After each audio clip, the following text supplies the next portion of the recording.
There's the retrofitting, there's measured ULA, there are all these things that are impacting their business, and they can't even increase rents.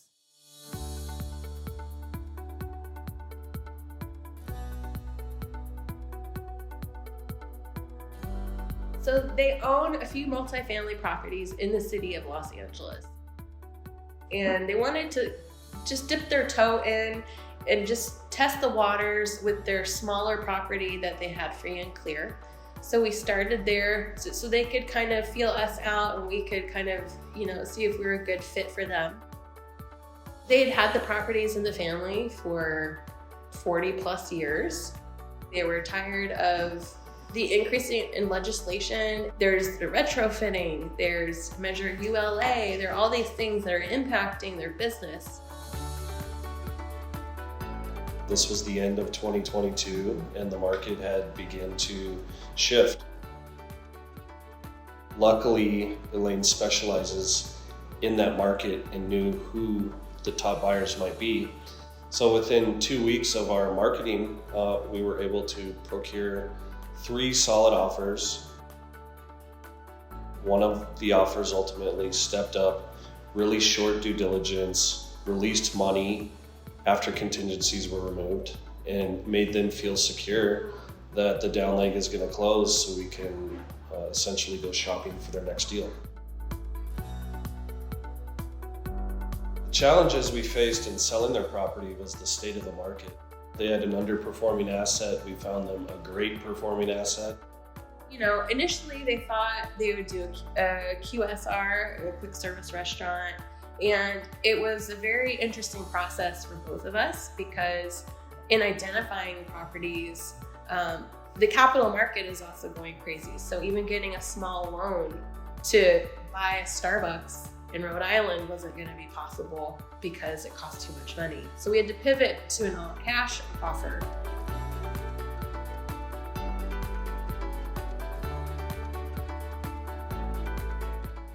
So we went out and saw the property. And it's very important to go see the real estate. I think they were pleasantly surprised. Even when we were looking at their various options, I think we came upon a good problem to have, which was, one was in a great location between a Target and a Chick-fil-A, and the NOI was higher, but the lease wasn't as long. And so the other one was in a smaller city. The NOI was a little bit less, but it had a longer lease. So the process was pretty exciting. We actually found a group of properties all within probably, I would say, a 5-hour radius of Chicago. We landed in Chicago, got our rental car, went to the first site, set up a property tour with the owner and his representatives, saw that site, saw the town, really liked it, got into the car, drove another 3 hours on the other side of Chicago. It was getting dark, so we got to see the property at night, make sure there's nothing bad going on. Spent the night there, woke up the next morning, explored the town, went and had coffee, talked to locals, went and did a site visit there. Really enjoyed that property as well. Then headed back to Chicago, and we were back within 48 hours.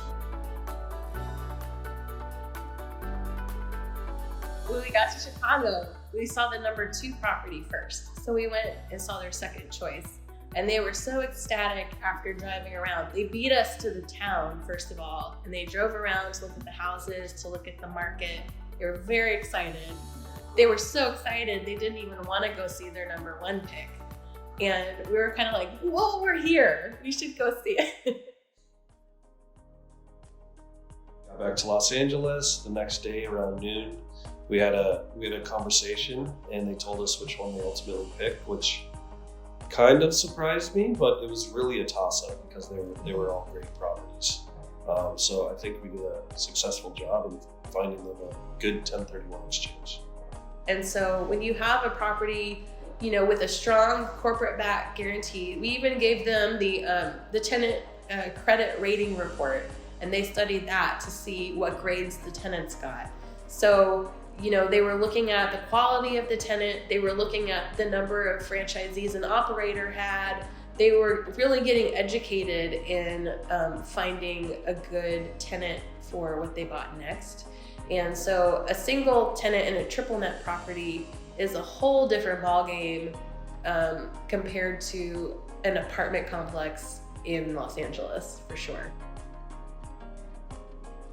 We see this all the time. There's so many properties, especially in these nicer areas of Los Angeles, that the equity is really kind of in the location, in the land. So your return on equity is not going to be as high. If you have a property you think might fit, if you'd like to explore your options and increasing your cash flow, less management, give us a call. This was a great example of what can be done with somebody's equity.